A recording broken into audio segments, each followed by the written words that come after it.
All right, so this is Superman and Me by Sherman Alexie. I learned to read with a Superman comic book. Simple enough, I suppose. I cannot recall which particular Superman comic book I read, nor can I remember which villain he fought in that issue. Cannot remember the plot nor the means by which I obtained the comic book. What I can remember is this. I was 3 years old, a Spokane Indian boy living with his family on the Spokane Indian Reservation in eastern Washington state. We were poor by most standards, but one of my parents usually managed to find some minimum wage job or another, which made us middle class by reservation standards. I had a brother and three sisters. We lived on a combination of irregular paychecks, hope, fear, and government surplus food. My father, who was one of the few Indians who went to Catholic school on purpose, was an avid reader of westerns, spy thrillers, murder mysteries, gangster epics, basketball player biographies, and anything else he could find. He bought his books by the pound at Dutch's Pawn Shop, Goodwill, Salvation Army, and Value Village. When he Can had you hear extra me? money. Yes. I can't. I was like, whoa, what's that? Sorry. Oh, you're fine. You're fine. I have Cameo on here. So everything we're doing was going into Cameo instead of Zoom. Ah, gotcha. Okay. Well, I'm glad we got it figured out. Anyway, let's get back. So, It was hard. when we had extra money, he bought uh new novels at supermarkets, convenience stores, and hospital gift shops. Our house was filled with books. They were stacked in crazy piles in the bathroom, bedrooms, and living room. In a fit of unemployment-inspired creative energy, my father built a set of bookshelves and soon filled them with a random assortment of books about the Kennedy assassination, Watergate, the Vietnam War, and the entire 23-book series of the Apache Westerns.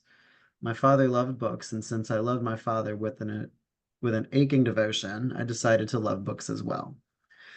I can remember picking up my father's books before I could read.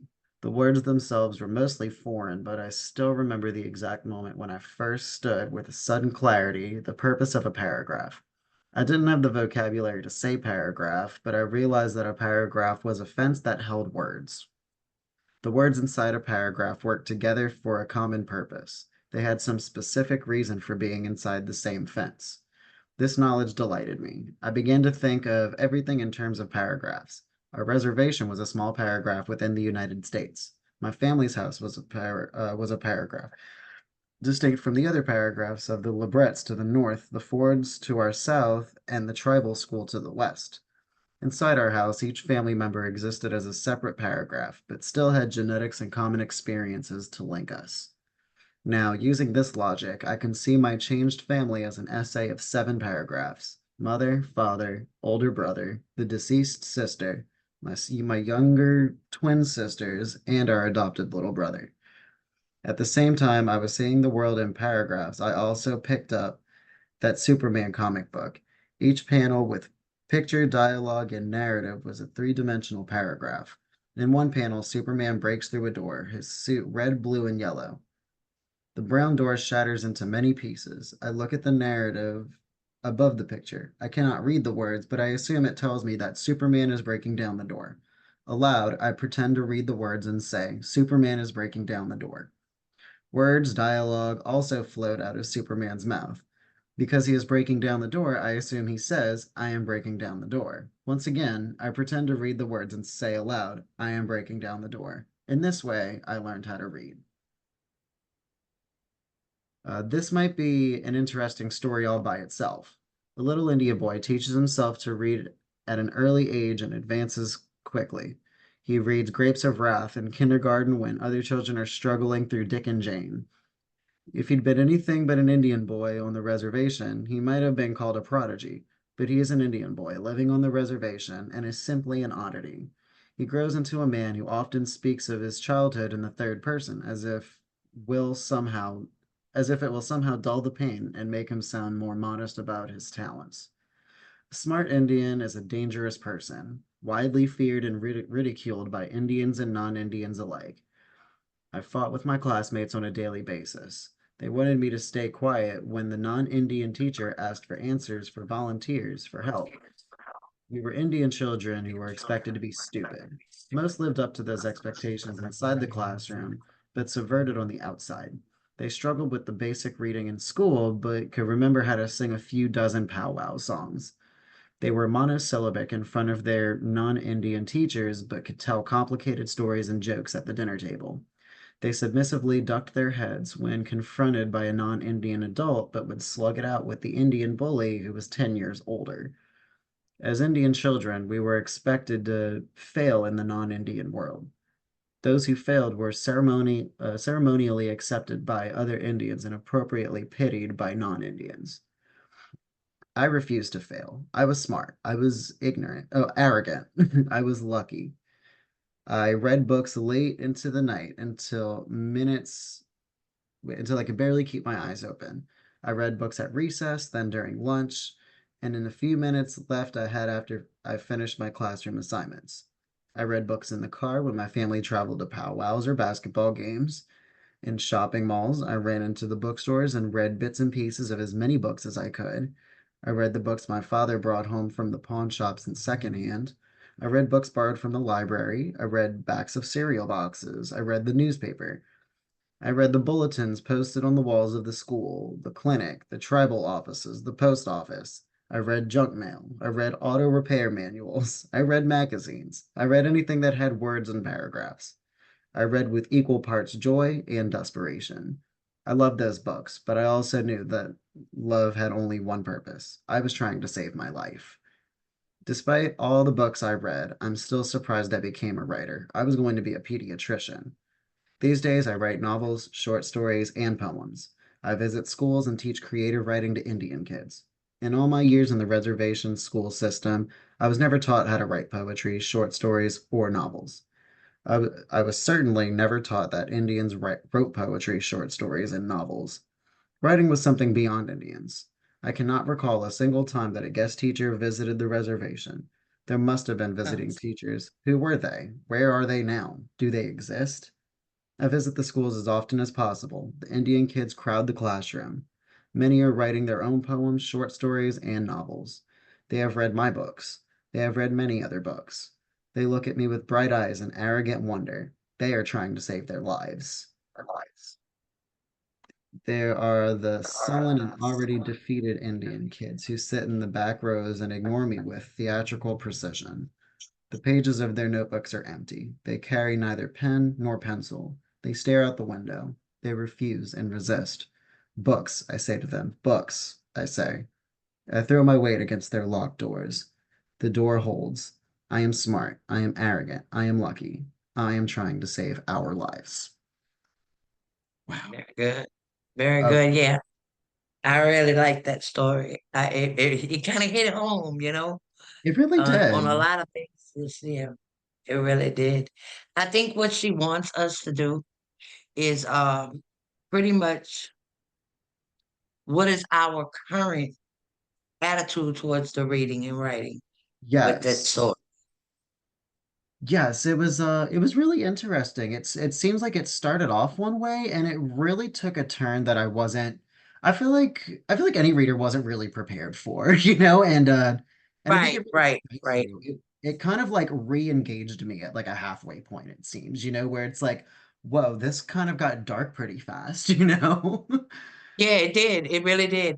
I like the fact that he was such a young child and he used all the illustrations to teach himself how Yeah, to read, what a story would really be like. I thought that was like really effective. it And is.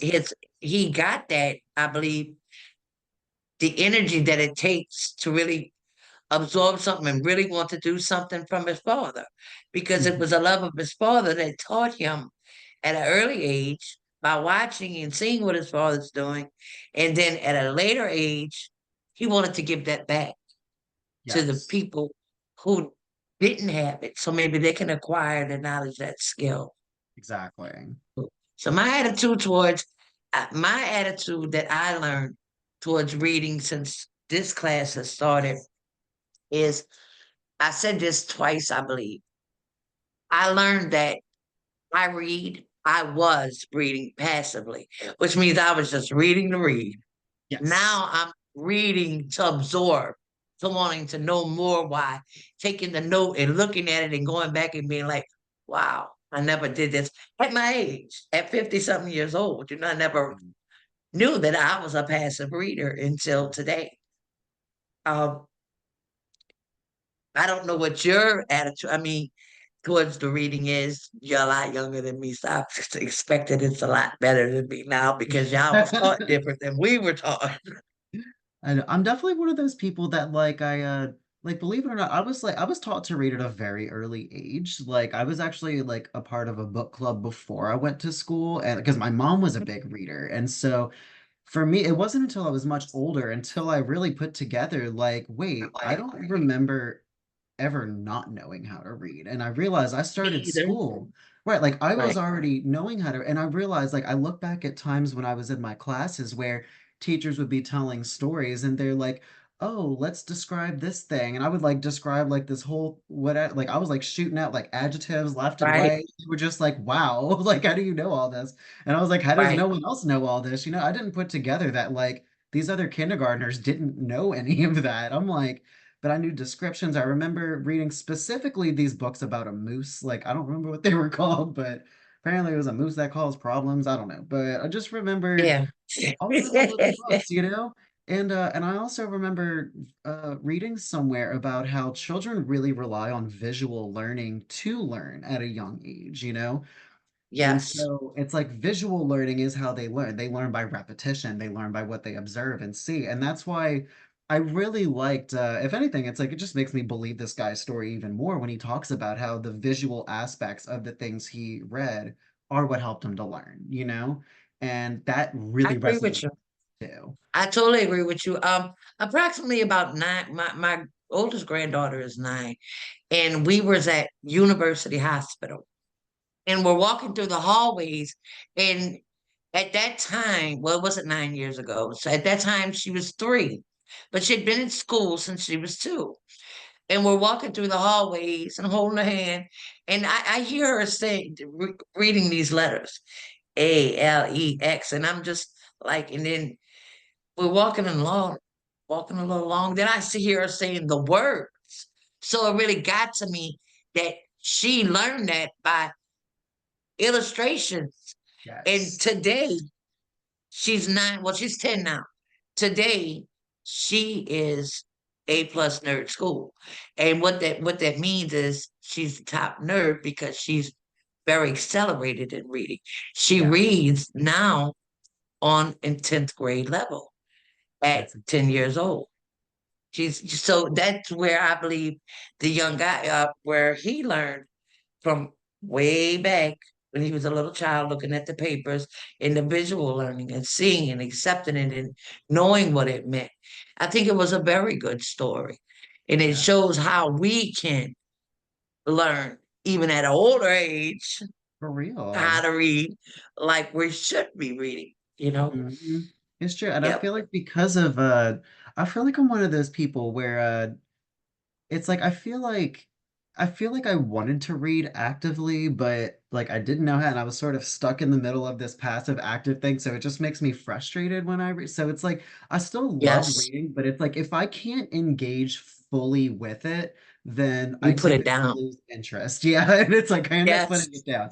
Yes. And it's like so I Yes. ended up Yeah. like a good example last year, I ended up finding this book called by oh man, I forgot her name already. But the name of the book was called Yellowface. It's by R.F. Kuang, and it was such an incredible book about sort of like racial appropriation and stuff like that. It's basically the Uh, story of this successful Chinese author who sort of passed away while hanging out with a friend who was also trying to become an author, but she was a white woman. And so she knows about this like really important like novel she's working on. So the girl kind of steals it from her right right. after she dies and then publishes it Mhm. under her own name and becomes this major success.